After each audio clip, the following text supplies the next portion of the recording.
Today, I want to welcome Drewbie Wilson. He's with Call the Damn Leads.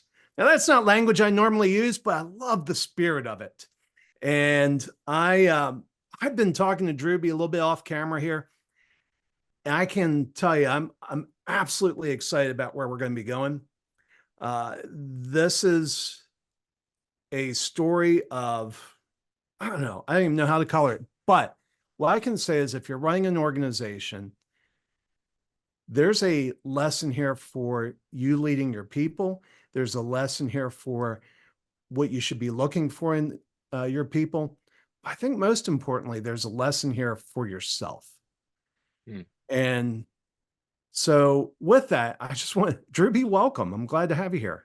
Yeah, thank you so much for having me on the show. I appreciate the opportunity. And, for the listeners, I'm going to say this right up front. If you're spending a little bit of time with us here today, time is your most valuable asset. So I am very, very grateful to know that you're going to invest a little bit with us here today.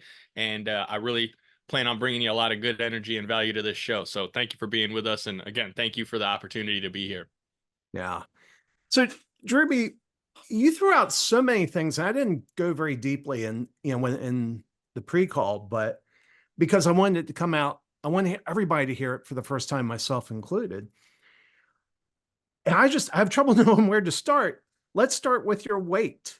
Now, you look like a pretty trim guy. For those that are listening and not seeing, Drewbie is a trim looking fella, but that's not always been the case. No, Craig, it certainly wasn't. At one point in my journey in my early 20s, so I'm 37 now. In my early 20s, I actually topped the scale at about 315 pounds. Now, growing up, I was always the husky kid. In middle school, I was buying, pants from the adult section and having to hem like 4 inches of them because I had short legs, but a real wide body. And so I always dealt with weight and being, overweight my whole life up to the point where at 20, 21 years old, I hit 315 pounds and I was miserable. I wasn't happy. I wasn't confident. I wasn't getting the attention from the people that I wanted the attention from, if you know what I'm saying. And ultimately, I made the decision to stop drinking all the sugary sodas, which when you're drinking 10 to 12 Cokes a day, I'll let you do the math on what that looks like. Diabetes in freaking the future. Thankfully, I'm healthy now, but at the point, again, 10 to 12 Cokes in a day, a large pizza was no problem. And so I got a little more focused on not eating so much. Yeah, and let me just take a pause. So a soda is somewhere around 300 calories, right? Somewhere in that Correct. ballpark. Yeah, it's about 280. 280. So was I think the average recommended diet's like around 2,000 calories a Yes, day. sir. Hmm. And so you were going 50% over the recommended caloric intake on soda alone. And that doesn't include waking up in the middle of the night and grabbing a thing of cranberry juice and chugging cranberry juice before I went back to bed, or, the fruit snacks that I would eat boxes of at a time because I have, a terrible sweet tooth. Like I was just making very, very poor nutritional decisions. I didn't have the willpower or the mental training yet to have that discipline.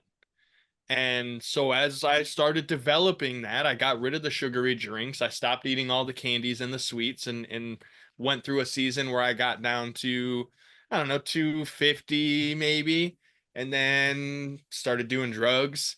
And you know what happens when you do drugs and you smoke and you run the streets all day and you don't eat right and you just basically subside on whatever your body has in you. I got down to like 210 pounds, which I was like, this is awesome. I'm skinny, I feel good, but you ever met a drug addicted person that had lost a lot of weight? You can see it on them. It's not like a pretty, you can tell typically.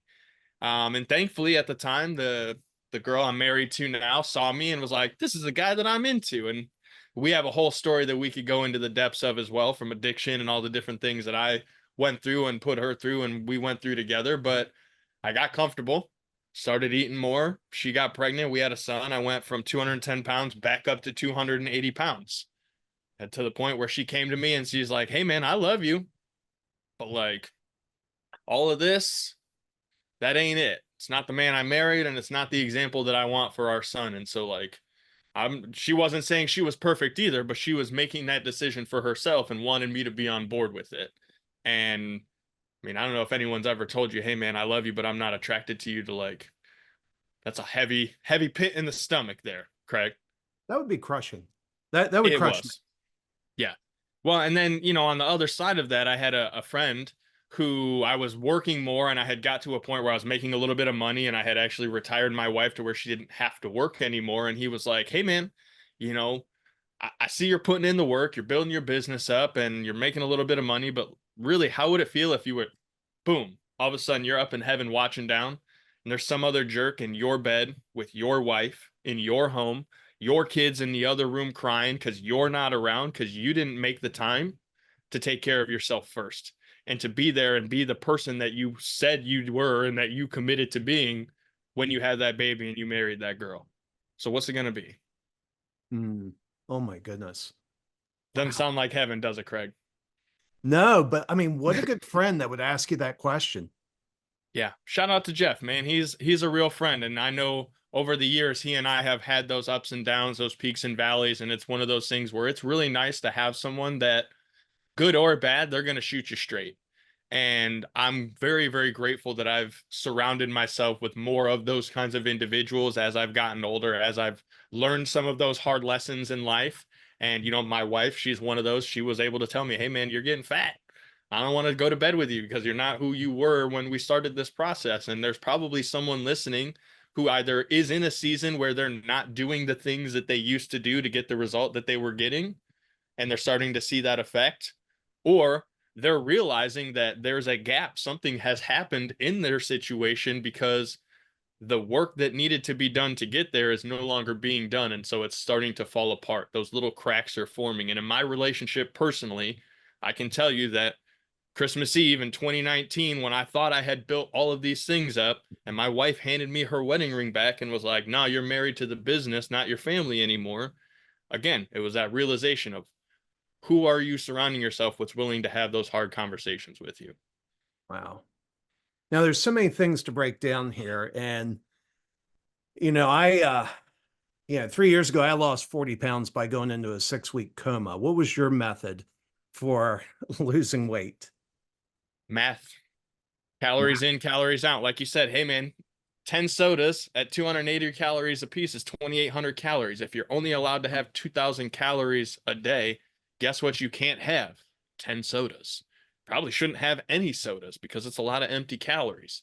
But it was, for me, it always came back to basic calories in, calories out, because fad diets, weight loss drugs. They didn't have Ozempic back when I started my journey. And ultimately, even things like 75 hard, which I don't know if you're familiar with it at all. Yeah. It's a mental training program that was created by Andy Frisella. I've done the whole thing. That's great, but it's still a season. It's a phase. It's only for that period of time. And to me, it's big picture. As I've learned and grown, you have to create a sustainable system, because sustainable in a coma is not it, Craig. You don't want to stay in that. You want to get out of that situation and get back to it, right? But losing the Well, weight what? is cool. It's a benefit, maybe. But what was the long term of that situation? Well, when I woke up, I couldn't walk, so that's a downside. Yeah. See, Uh, that's not sustainable. You don't want to stay on that path. um, well, and and I'm going to be careful here in what I say, but there are a variety of weight loss drugs out there. Some of them are really popular, and one of the most popular ones, I'm not going to say its name. 1/3 of the weight loss comes from muscle mass, lean matter, and bone density. Hmm. And I've got a family member who's postmenopausal and whose doctor never told her that she was giving up bone density in order to lose weight.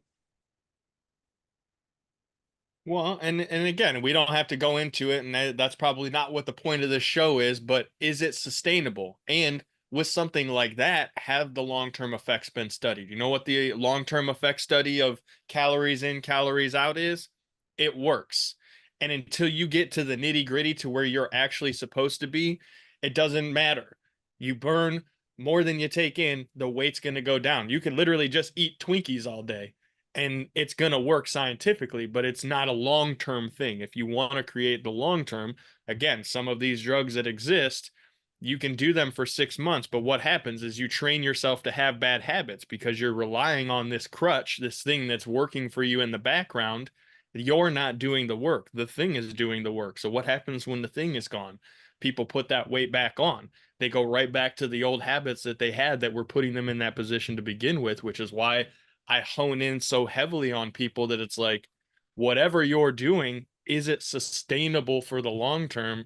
Because anybody can go through a season or a phase and get a result, but how long is that going to last? So what did you do to go from 300 pounds on drugs and married to your work to where you are now? Had a real hard conversation about what my time is worth and where I was spending it.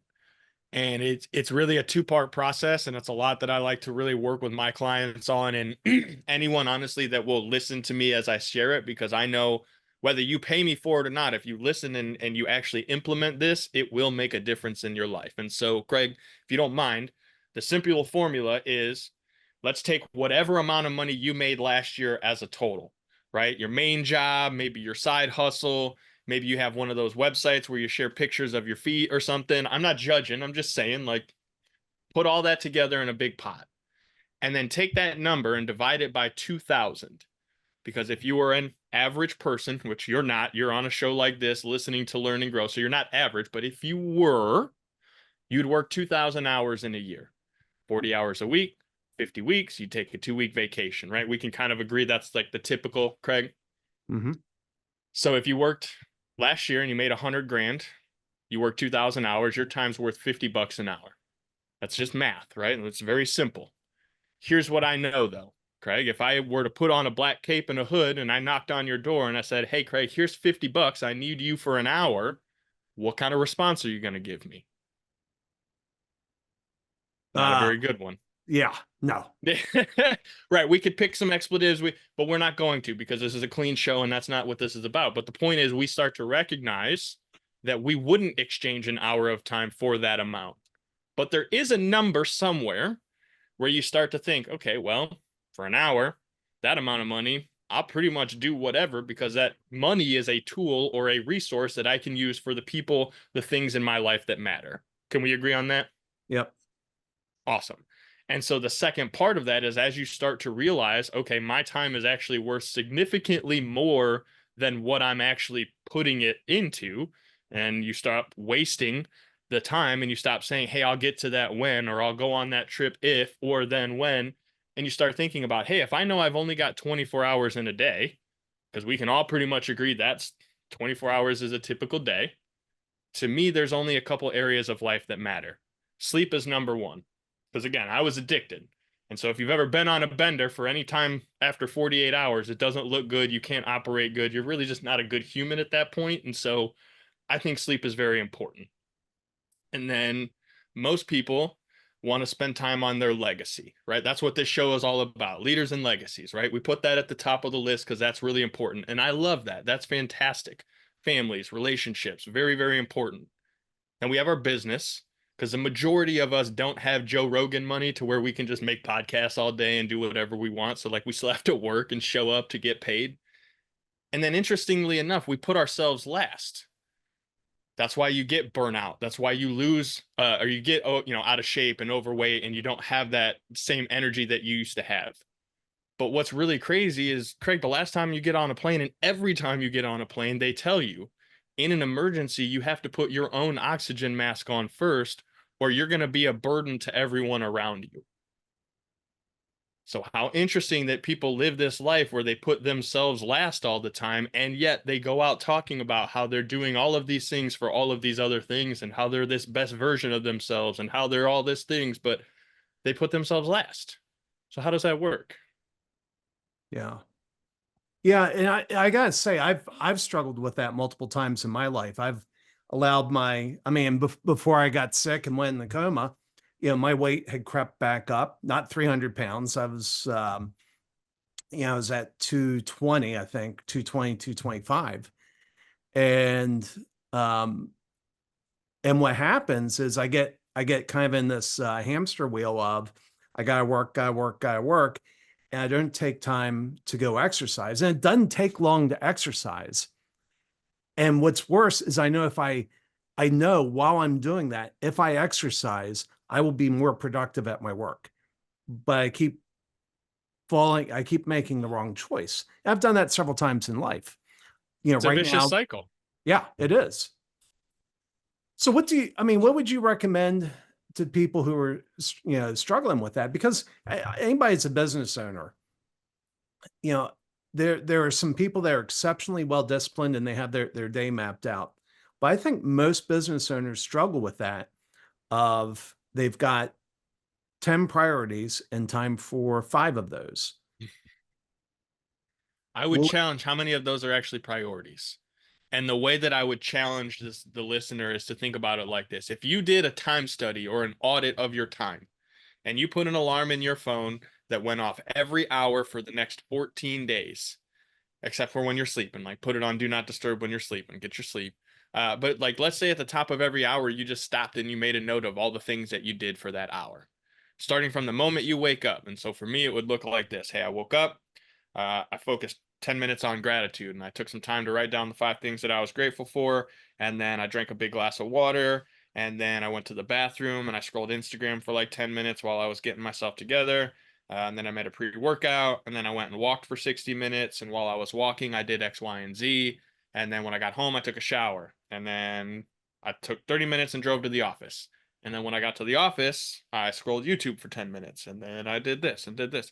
By the third day, you're going to realize how much time you're wasting on things that aren't getting you the result that you're saying you want. yeah. And the hardest thing is being very, very honest with yourself about the time that you're spending and where you're spending it, and if you can truly track an ROI to it, because like everything comes back to what gets measured gets improved. If you want to improve your relationship, you have to create metrics that you can measure as a way to say, is this actually improving my relationship? If you want to see your bank account grow, you want to see those numbers going up, guess what? There's a metric to say, how many leads did I call today?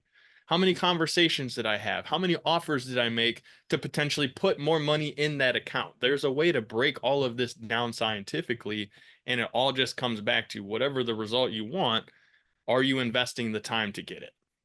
Yeah. Well, and so the name of your business is called the damn leads. And again, that's not language that I generally use, but I love the spirit of it. And tell me, what's the origin of that? Where I'm assuming some point you track that back to some activity. 100%. So, I've been in sales my whole life, grew up in the streets, running and selling anything and everything. That's how I got into the addiction and all the things that I got into, right? Because as a user, it was like, how am I going to cover my cost and expenses? Well, if I go and I sell X amount per bag, I can have X amount for me as a bonus. So cool. I don't have to pay for my own usage anymore. And I got all this other and then stacked up to where you start making a profit. And so as I got into more legitimate sales and not wanting to be dead or in prison, I started selling insurance. And I was one of the top producers in my market. I got really good about picking up the phone, calling people, and having conversations. And the one thing I always did more than everybody else was call the dang leads. For sake, I'll avoid, it's call the damn leads basically. But Hey, like, it's the name of your business. That's fine. I invited you on. all right, You I'm gonna run with that one then. I appreciate that, Craig. Thank you. And I would call the damn leads. And yeah. so it led me to selling more than most of the other agents in my area. And it got me an opportunity to really go in and make money. As a kid who grew up in the streets thinking that I was, always going to be in the streets, to be able to make money as a sales professional selling insurance was awesome. But then I hit a peak. So Go ahead, yeah, Reed. and I just want to make sure we capture this because, and maybe this is where you're going. When you change this behavior, we're not talking about driving a little bit of revenue. You've driven 7 figures by doing this, Multiple. multiple 7 figures. And I just want to make sure people know that because there's somebody listening that's like, okay, this can move the needle a little bit, but we're talking about 7 figure movements in the needle. Well, and if they want to get really into the details of the math, in the last business I was a part of, I did over $13 million in sales at an average transaction of $5,000 per transaction. So you can Wow. do the math on how many conversations and how many times I've had to go through to understand what it truly means to build these systems, to build these processes. And for me, that's what I did as a sales professional, realized I want to sell more stuff because I want to make more money. I went to the boss and I'm like, I'm the top guy in the market. How do I go from making 40 grand a year to 100? And the guy was like, hey man, you just got to be patient. Someday your name's going to be on the door. You're going to get to take over and it's going to be awesome. And I was like, that sounds terrible because I'm the most impatient person in the world. There's no way I want to wait 10 years for that. So I went back to my desk and I'm like, well, fuck, what am I going to do? And it was like, well, if I want to sell more stuff, I need more people to talk to. The only way to get more leads is to go and learn marketing. So I went online and I bought a marketing course and I started building these websites and running paid advertising, and I had some success. I spent 500 bucks, got 250 leads, doubled my insurance production in 1 month, and was like, oh my God, this is amazing, right? You ever have like that thing that you do and you get a result and you're like, how do I do this a million times like over and over and over? Had some success. Got a couple calls from some other agents that went, hey man, you're the top guy in the market and you just doubled your production. What did you do? And was it legal? Uh-huh. Because, of course, when you start doing something, people always question the legitimacy. And I was like, well, I started doing this marketing. I learned how to build these websites and these funnels and all this stuff. And they're like, man, I'm a business owner. I don't want to learn any of that. I don't care. How much to set it up for me? 2,500 bucks. Like, done deal. Where do I send the money? I made $10,000 on a Saturday, Craig. I'd never made $10,000 in a month. And I was like, I'm in the wrong business. Like, I'm going to start a marketing company. This is going to be awesome. I'm going to be rich in no time. Haha, all you leaders, everybody laugh because you know that that's the stupidest thing anybody's ever said, but everybody said it. So I started a marketing company, got a bunch of clients, and then I realized that it doesn't matter how great I am at my job, they still have to do the work.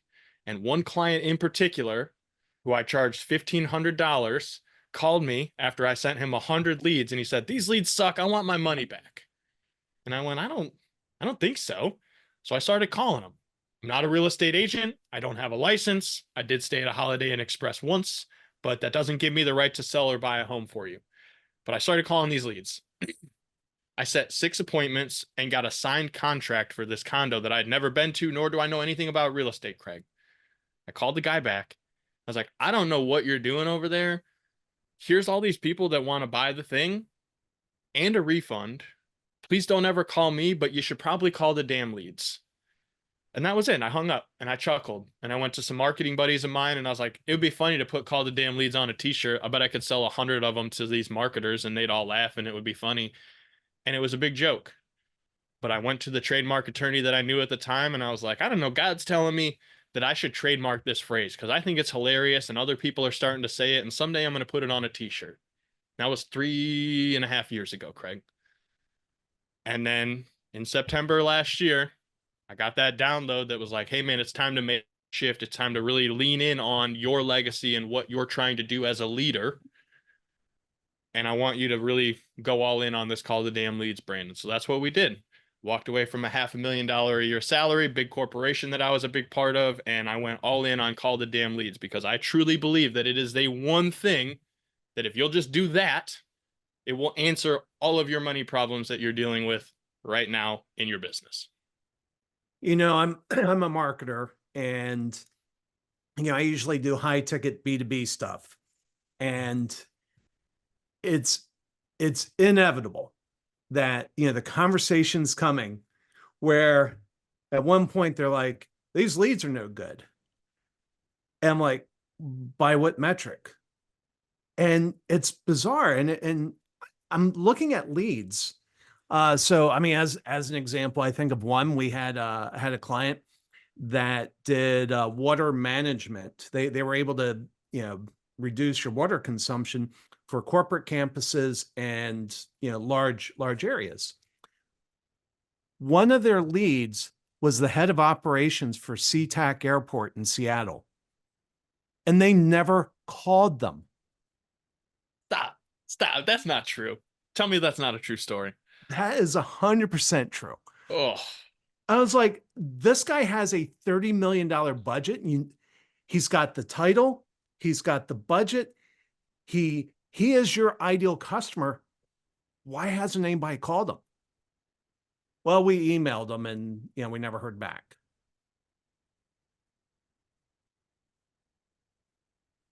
Mm-hmm. Mm-hmm. Yeah. That's an unfortunate commonality. And I've written a book called Call the Damn Leads. I have a podcast called The Damn Leads. We share funny sales stories, and you would actually believe this because you're in the business, but those of you listening, it is scary how often this happens that as a business owner, you're spending thousands, tens of thousands, maybe even millions of dollars to advertise, to market, to try to grow your business. And people are not calling the leads that you have spent your time, energy, and resources to generate. And so let this, if anything, be your big blow up moment to go, oh my gosh, when was the last time I went and made sure that my sales team was going through our database and actually calling all of these people who have said, excuse me, ma'am, sir, you have a product or service that I might potentially be interested in utilizing. Could someone please contact me? Yeah. So as easy as it is to ridicule these people for not calling the head of operations for SeaTac Airport, uh, there's something there. So if we go down the path of empathy there, from your Mm. perspective, what leads to this? Why is it that you have these sales reps that aren't calling these leads? I think there's two parts of it that I see. One is people are lazy.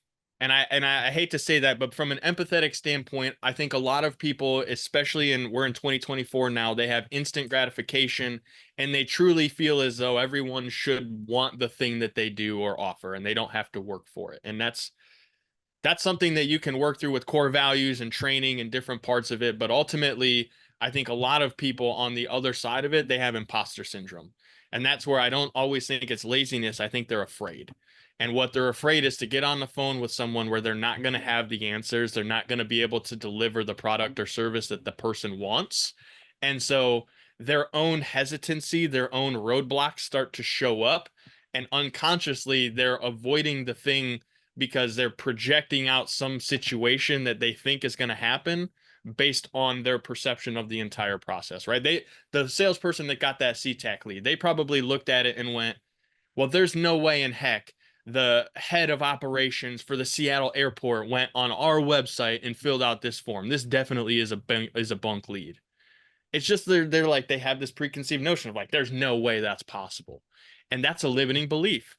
And I think a lot of professionals, whether they're leaders, sales professionals, new, old, whatever, they have limiting beliefs and those limiting beliefs become barriers that they put up to prevent them from getting the result that they want. And so I think the best thing to remember is that if you've ever felt that way of like, oh, well, I don't know. It is your calling an actual like that's the thing that you should be saying. Yes, this is why I need to do it because I don't know.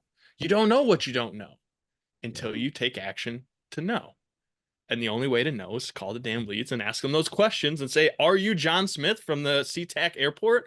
Because it turns out I can help you save $10 million a year. Would you be interested in that? And he goes, well, I am John of the SeaTac airport, and I would love to save $10 million a year because my bonus would be awesome. How does that work?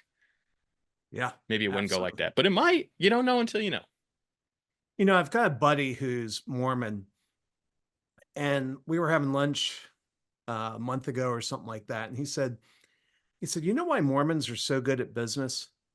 He said, when they are young, before they start their career, they spend 2 years getting rejected. They Mm-hmm. go door to door and say, hey, do you want to talk about religion? And for 2 years, they get told no. And they show up the next day and they do it again. And they do it again. And they do it again. And I would imagine, there's an element of that, going back even to your weight loss. I'm sure the Coke machines didn't disappear when you decided to quit drinking Coke. Oh no, they were more prevalent than ever. And I had a father-in-law that's all he drank. So every time he came over to have dinner, he'd leave one in the fridge to look at me.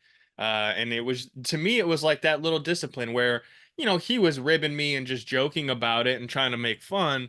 But at the same time, it was my reminder of like, hey, you're doing something that most people aren't willing to commit to. because it's not difficult to stop drinking soda. It's not difficult to do many of the things that we know we need to do to get the result. It's the willingness and the commitment to do it time after time after time when it's right in your face, when it's right there, readily available for instant, immediate gratification. That's where true discipline and commitment comes in, is that ability to look at it and go, I could have it now, but I'm not gonna, because I know if I wait until a certain point, I will feel differently about it. Or not doing it is actually giving me more motivation and more excitement for what's possible in my life. Yeah. So let's take the last couple minutes here. And for these couple minutes, you are advising the head of an organization, CEO, owner, who has a sales team that's not hitting their goals. What's your advice to them? First thing I'm going to do is I'm going to come in, I'm going to look at the metrics from the top down, because it all starts with leadership.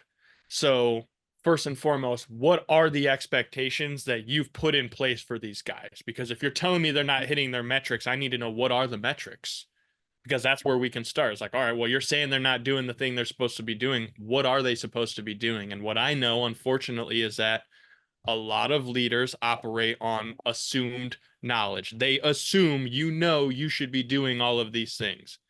Unfortunately, as leaders, we operate on a lot of assumed knowledge, and we just do things without thinking about the fact that we're doing them.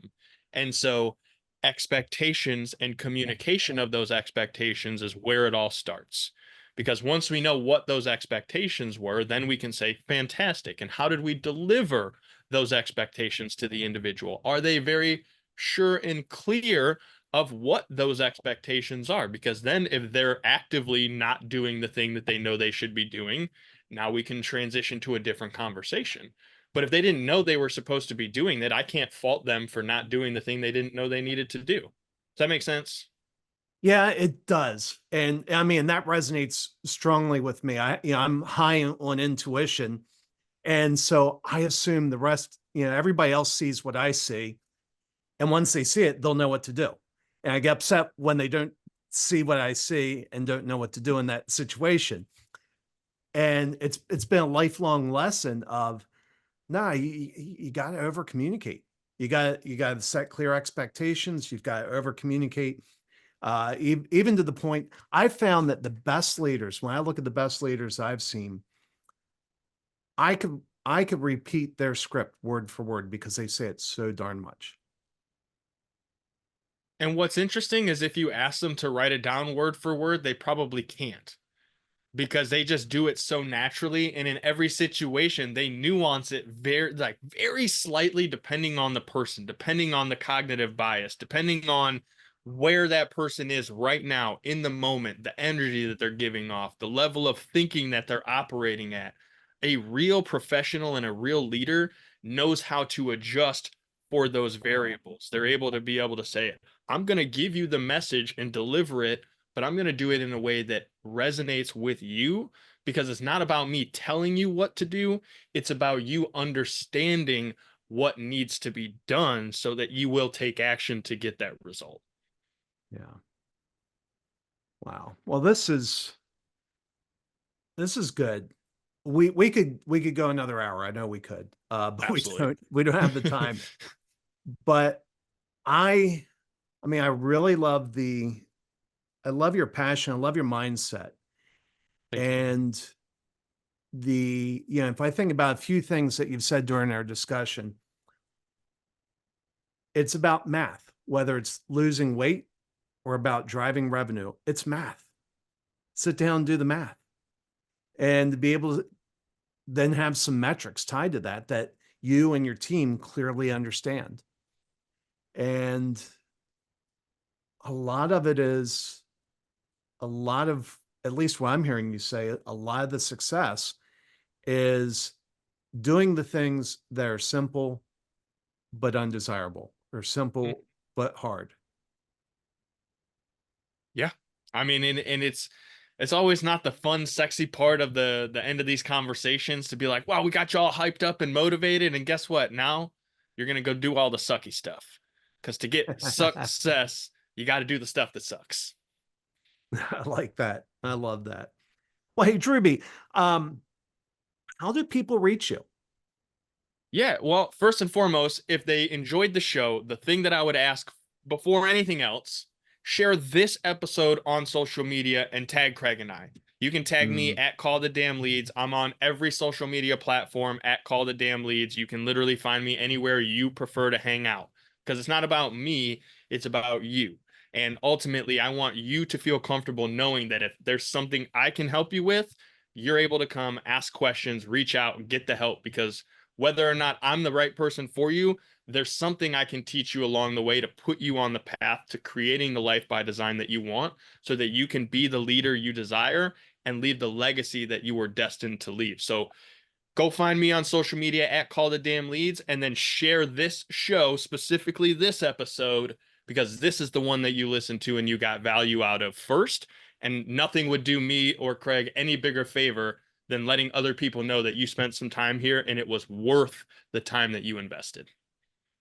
that's awesome, Drewbie. Thanks for being on Leaders and Legacies. You're welcome. Thank you.